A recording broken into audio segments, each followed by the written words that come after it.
Le marketing du Vendredi Noir a gagné la Nouvelle-Calédonie. Les super promos sont en vitrine et les clients sont au rendez-vous. On peut commencer nos achats de Noël à petit prix, c'est intéressant. On pense déjà à faire les cadeaux de Noël et puis on se fait plaisir. Non, c'est génial, franchement ça fait du bien. Ça fait du bien ici d'avoir de temps en temps des petites remises quoi. Le concept importé des États-Unis séduit aussi les commerçants.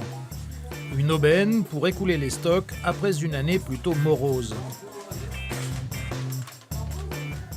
C'est vrai que ça fait du bien d'avoir un peu de monde, parce que ça s'est calmé, mais parce que les gens attendaient le Black Friday, ça a très bien marché l'année dernière. Donc à refaire. Plus de 400 commerçants de Nouméa ont participé à ce Black Friday.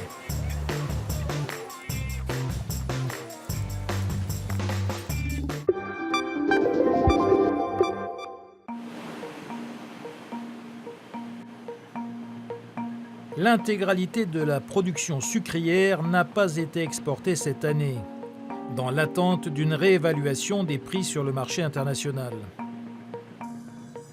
Aujourd'hui, la seule parade que nous avons à notre niveau, c'est de ramener nos coûts et également de faire une politique de niche, c'est-à-dire de quitter le sucre à raffiner pour aller vers des sucres spéciaux ou des sucres peut-être emballés et labellisés Made in Guadeloupe. Une plus forte implication de l'État, c'est la demande des responsables au ministre de l'Agriculture en visite sur l'archipel. La production agricole en Guadeloupe est une variable d'ajustement de l'importation, alors qu'un pays tel quel voudrait que ce soit son agriculture qui porte son économie, alors que ce n'est pas le cas. Obtenir les moyens d'une véritable politique agricole, c'est l'ambition de toute la filière.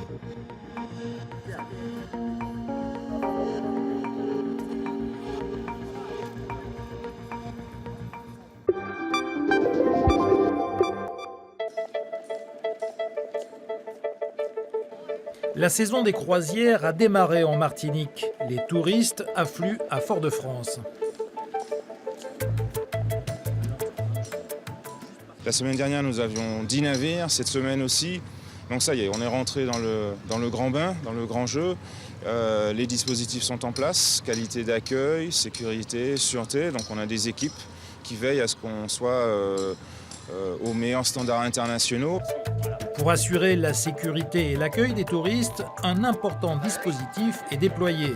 Policiers, gendarmes et agents de médiation sont présents sur les quais. Sur Fort-de-France même, donc on a des patrouilles qui ont été renforcées. On a en permanence une quinzaine de fonctionnaires. Et puis, en cas d'incident, on peut en mobiliser le double. Donc, dans les 2 minutes, on peut mobiliser une trentaine de fonctionnaires prêts à réagir. Cette année, 600 000 visiteurs sont attendus sur l'île aux Fleurs.